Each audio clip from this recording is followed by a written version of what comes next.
오늘 우리에게 주신 하나님 말씀은 사도행전 13장 13절부터 25절 말씀입니다. 바울과 및 동행하는 사람들이 바보에서 배 타고 밤빌리아에 있는 버가에 이르니 요한은 그들에게서 떠나 예루살렘으로 돌아가고 그들은 버가에서 더 나아가 비시디아 안디옥에 이르러 안식일에 회당에 들어가 앉으니라. 율법과 선지자의 글을 읽은 후에 회당장들이 사람을 보내어 물어 이르되 형제들아 만일 백성을 권할 말이 있거든 말하라 하니 바울이 일어나 손짓하며 말하되 이스라엘 사람들과 및 하나님을 경외하는 사람들아 들으라. 이 이스라엘 백성의 하나님이 우리 조상들을 택하시고 애굽 땅에서 나그네 된 그 백성을 높여 큰 권능으로 인도하여 내사 광야에서 약 40년간 그들의 소행을 참으시고 가나안 땅 7 족속을 멸하사 그 땅을 기업으로 주시기까지 약 450년간이라. 그 후에 선지자 사무엘 때까지 사사를 주셨더니 그 후에 그들이 왕을 구하거늘 하나님이 베냐민 지파 사람 기스의 아들 사울을 40년간 주셨다가 패하시고 다윗을 왕으로 세우시고 증언하여 이르시되 내가 이새의 아들 다윗을 만나니 내 마음에 맞는 사람이라 내 뜻을 다 이루리라 하시더니 하나님이 약속하신 대로 이 사람의 후손에서 이스라엘을 위하여 구주를 세우셨으니 곧 예수라. 그가 오시기에 앞서 요한이 먼저 회개의 세례를 이스라엘 모든 백성에게 전파하니라. 요한이 그 달려갈 길을 마칠 때에 말하되 너희가 나를 누구로 생각하느냐? 나는 그리스도가 아니라 내 뒤에 오시는 이가 있으니 나는 그 발의 신발끈을 풀기도 감당하지 못하리라 하였으니. 아멘. 오늘도 주님과 동행하여 믿음으로 승리하는 복된 하루 되길 바랍니다. 바울의 일행 중 마가 요한이 갑자기 그들에게서 떠나 예루살렘으로 돌아갔습니다. 무슨 사정이 생긴 것인지, 왜 선교팀에서 이탈하여 혼자 예루살렘으로 돌아간 것인지 성경이 기록하고 있지 않기 때문에 정확히는 모르지만 어쨌든 예루살렘으로 돌아간 것은 큰 잘못입니다.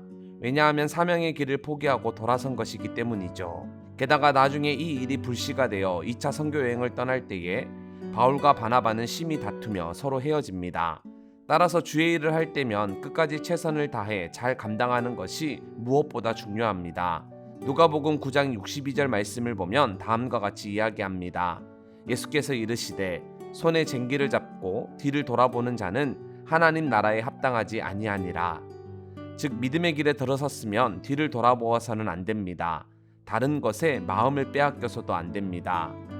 하지만 성경을 보면 여러 가지 유혹과 미련 때문에 믿음의 길에서 끝까지 완주하지 못하고 탈락한 사람들이 나옵니다. 믿음의 길에서 벗어나 뒤를 돌아보거나 혹은 예전의 자리로 되돌아가 버린 사람들이 나옵니다. 대표적으로 롯의 아내가 뒤를 돌아본 고로 소금 기둥이 되었고 데마 역시 세상을 사랑해 결국 데살로니가로 되돌아가 버렸습니다. 개개인만 그런 것이 아니라 이스라엘 공동체도 계속 애굽으로 돌아가려고 했었습니다.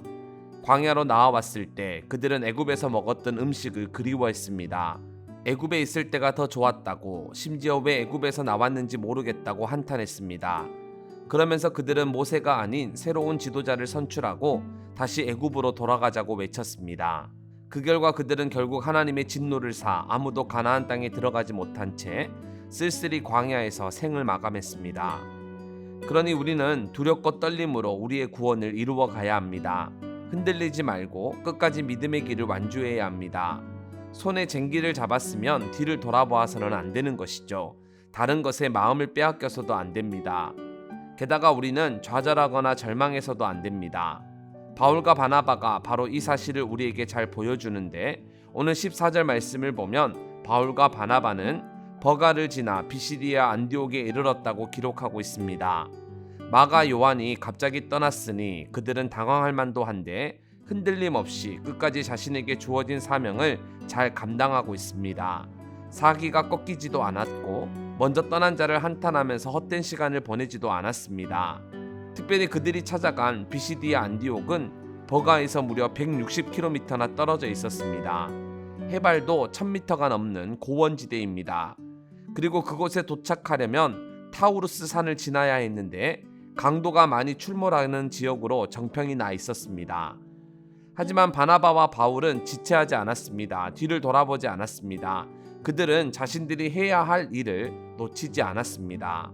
사랑하는 서문가족 여러분, 바로 이것이 진정한 사명자의 모습입니다. 우리가 따라가야 할 모습이죠. 다른 사람들이 어떤 판단을 내리고 어떤 행보를 취하든 그것과 상관없이 오직 예수님만이 우리의 삶의 의미요, 그분이 우리의 최고의 가치다 라는 확고한 신념 속에서 우리는 계속 믿음의 길을 전진해야 합니다. 부하내동하지 않고 주님을 계속 따라가야 합니다. 그것이 옳습니다.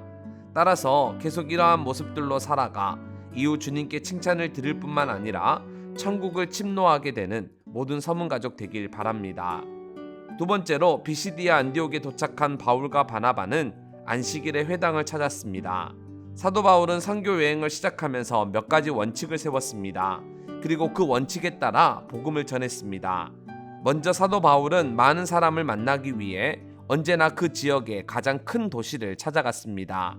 그리고 늘 회당에 먼저 들러 그곳에서 복음을 전했는데, 바울이 이렇게 한 이유는 유대인에게 복음이 전해져야 한다는 신학적인 이유도 있었지만 이미 구약 말씀에 이들이 익숙했기 때문에 효과적으로 복음을 전할 수가 있었습니다.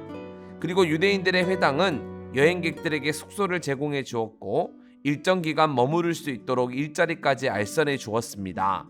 그러다 보니 바울은 어디를 가든 가장 먼저 회당을 찾았고 또 그곳에서 가장 먼저 복음을 전했습니다.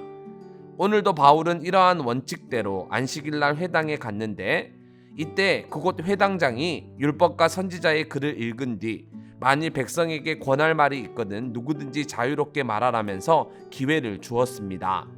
따라서 바울은 일어나 손짓하며 그들을 향해 복음을 전했습니다. 예수님에 대해 설교했습니다. 특별히 바울은 이들이 구약 성경에 익숙한 사람들이었기에 이스라엘의 역사를 되짚어가면서 예수님을 소개했습니다.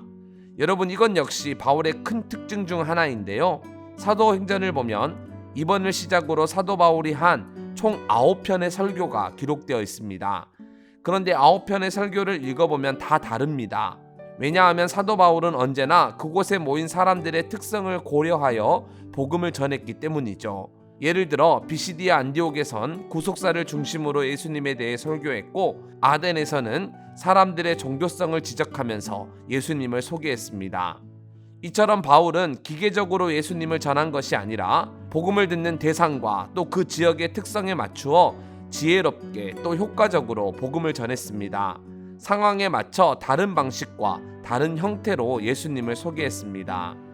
그 결과 바울은 가는 곳마다 복음의 열매를 얻을 수 있었고 또 교회를 세울 수가 있었습니다. 그리고 이것은 우리에게 큰 도전을 줍니다. 우리도 복음을 전하되 지혜롭고 효과적으로 복음을 전해야 합니다.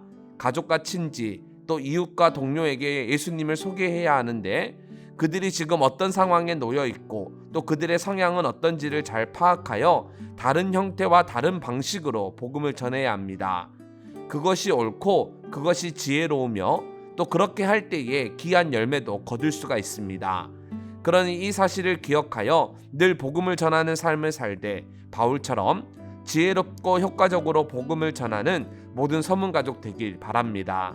이 시간 들은 말씀을 기억하며 함께 기도합시다. 믿음의 길을 끝까지 완주하는 주의 백성 되게 해달라고, 또 복음을 전하는 삶을 살되 효과적으로 전할 수 있도록 주님께서 우리에게 지혜와 능력을 달라고 함께 기도합시다. 그리고 교회를 위해 기도할 때 5월 가정의 달을 맞아 무엇보다 주 안에서 행복한 가정을 이루어갈 수 있게 해달라고 그렇게 함께 기도합시다.